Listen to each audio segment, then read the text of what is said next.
Time once again for this week's edition of For Your Money. We're joined by David Nelson, CEO of NelsonCorp Wealth Management. Great to see you as always, David.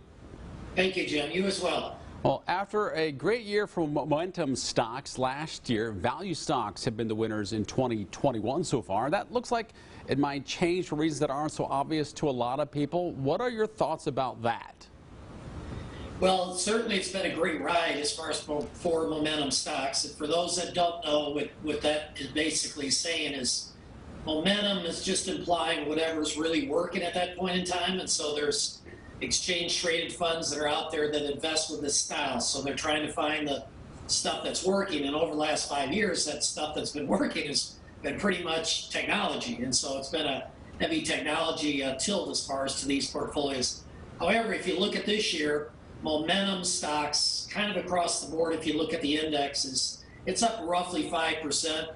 Value, on the other hand, that really hasn't done anything for a number of years, is up closer to 20% as far as year to date. So big difference as far as between the two, and we see big shifts that are taking place as far as in this space. What do some of those specific changes look like? So I brought along a really nice graph. I know I talk about this all the time, really nice, but this one is a great visual here. I want folks to focus on the top level, which is the financials and the technology. And what you'll see there is the old weight, which is implying that if you went back, these portfolios typically reconstruct themselves as far as twice a year. So they look at what's happening currently and then they adjust based on that. And so what we've seen as far as just in the last shift that took place roughly a week ago is that financials, the old weighting was only about 1% that was in financials. Today it's 33%. So again, financials would be banks, insurance companies, things of that nature. They've really been working. Now let's look at the other extreme, which would be technology. That under the old weight, in other words, the left there, that was 40%. That's now down to 17%. So what this is telling us is that these portfolios that invest in momentum type offerings now today look a lot differently than they did a week ago. In other words, they have a ton of money in financials and they've really cut back as far as on technology. Well, what do you think people watching at home and thinking about their investments should take away from that?